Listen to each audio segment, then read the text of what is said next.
Imagine you've just delivered what feels like a flawless lesson on photosynthesis.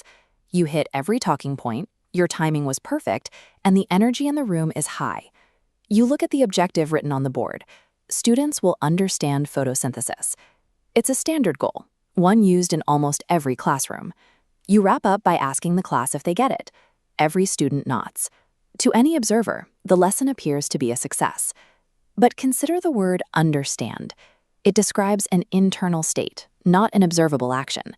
If you cannot see it, you cannot measure it, which means you have no data to prove the lesson actually worked.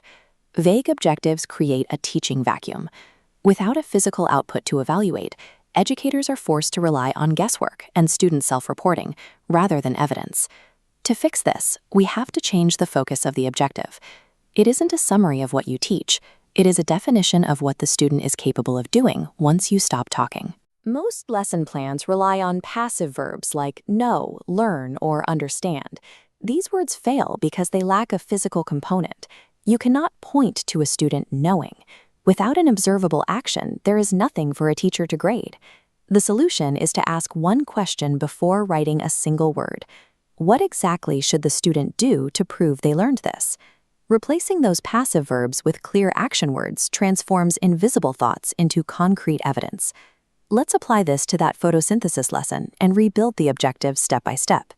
First, we remove the unmeasurable verb. In its place, we use a definitive observable action, explain. Then, we add specific parameters to the topic. Instead of a broad explanation, we require the students to explain the steps of photosynthesis.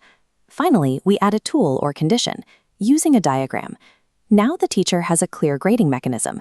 You are looking for a specific drawing with specific steps. This same logic works for a technology lesson. We move from understanding AI to explaining two real-world uses of AI. In language arts, we shift from learning grammar to identifying nouns and verbs within a sentence.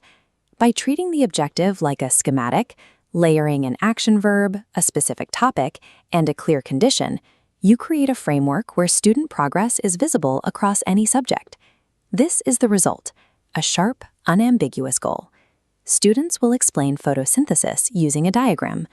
Now you no longer have to ask if they understand. You simply walk through the room and observe the work appearing on their desks. The students benefit from this transparency as well. They know exactly what is expected of them, which removes the need for guessing. Because the objective, the task, and the assessment are all aligned, checking for comprehension becomes a direct observation of the work itself. When you plan your next lesson, don't start with what you are going to say. Start by defining what your students will be able to do.